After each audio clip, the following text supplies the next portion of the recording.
بسم اللہ الرحمن الرحیم۔ عزت نفس بہت قیمتی شے ہے، کوئی ہاتھ چھڑانے کو آئے تو چھوڑ دیا کریں۔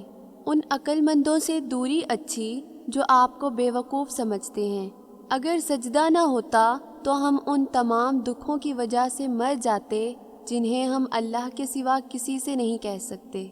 زباں پر محبت کا ورد ہے، لیکن دلوں میں محض وقت کا گزارا ہے۔ عزت ایک ایسا انمول موتی ہے جسے آپ دوسروں میں جتنا تقسیم کریں گے آپ کو اتنا ہی واپس ملے گا۔ اپنا اخلاق اچھا کریں، کیونکہ یہ حسن تو ایک دن ڈھل ہی جانا ہے۔ اللہ اپنے بندے سے بے غرض محبت کرتا ہے اور بے حد کرتا ہے۔ ہم دنیا جہاں کی خوشبودار عطر لگا کر بھی اپنے بدبودار کرداروں کی بو نہیں مٹا سکتے۔ کردار مہکنا جسم مہکنے سے بہتر ہے۔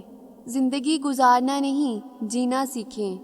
ہر انسان کی زندگی میں دکھ پریشانیاں آتی ہیں، ان کا اشتہار لگانے سے ہمدردی تو مل جاتی ہے مگر سکون نہیں ملتا۔ چاند ثابت کرتا ہے کہ کچھ چیزیں فاصلے پر زیادہ اچھی لگتی ہیں۔ اللہ تعالیٰ فرماتے ہیں کہ کہہ دو میرے ان بندوں سے جنہیں حالات ناممکن لگ رہے ہیں کہ میں ہر شے پر قدرت رکھنے والا ہوں۔ اپنے خیالات کو صاف پانی سے زیادہ صاف رکھیں۔ جس طرح پانی کے قطروں سے دریا بنتا ہے، اسی طرح خیالات کردار اور ایمان بناتے ہیں۔ دعائیں تقدیر بدل دیتی ہیں۔ قسمت کا رونا مومن نہیں روتے۔ کبھی کبھی زندگی میں سب کچھ اللہ پر چھوڑ دینے کے سوا کوئی اور راستہ نہیں ہوتا۔ برداشت کی صلاحیت خوش نصیبوں کو ہی ملتی ہے۔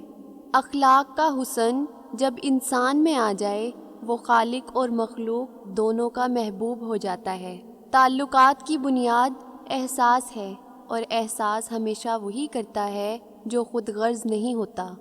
ہمیشہ زندگی اس طرح بسر کریں کہ دیکھنے والے تمہارے درد پر افسوس کی بجائے تمہارے صبر پر رشک کریں۔ زندگی کے آدھے غم تو انسان دوسروں سے غلط توقعات رکھ کر خریدتا ہے۔ انسان کا خود پر کیا جانے والا سب سے بڑا ظلم کسی لاپرواہ سے محبت کرنا ہے۔ دل اللہ نے بنایا ہے، اسے اللہ کو ہی سونپ دو، مطمئن رہو گے۔ جن کے دل میں مکافات عمل کا خوف ہو وہ لوگ برا کرنے سے پہلے کئی بار سوچتے ہیں۔ تعلق رہے یا نہ رہے، احترام رہنا چاہیے، انسان کا بھی اور اس کے راز کا بھی۔ غیر محرم کے معاملے میں عورت کا بد اخلاق ہونا ایک اچھا اخلاق ہے۔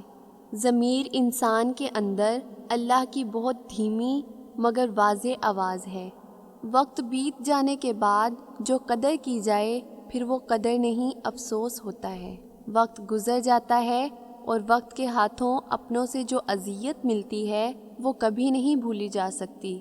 اپنے ارادوں میں مخلص رہو، تم اللہ کی مدد ہمیشہ اپنے ساتھ پاؤ گے۔ کبھی کبھی ہماری اداسی کی وجہ ہماری اپنی سوچیں ہوتی ہیں جو ہمیں اندر تک کھا جاتی ہیں۔ ہر وہ شخص بے وفا ہے جو نماز نہیں پڑھتا۔ اگر مسجد سے باہر کی زندگی اور مسجد کے اندر کی زندگی ایک جیسی ہو جائے تو سمجھ لیں کہ نماز قائم ہو گئی ہے۔ اگر تم کچھ سیکھنا چاہتے ہو تو انسانوں سے نہیں، قرآن سے سیکھو۔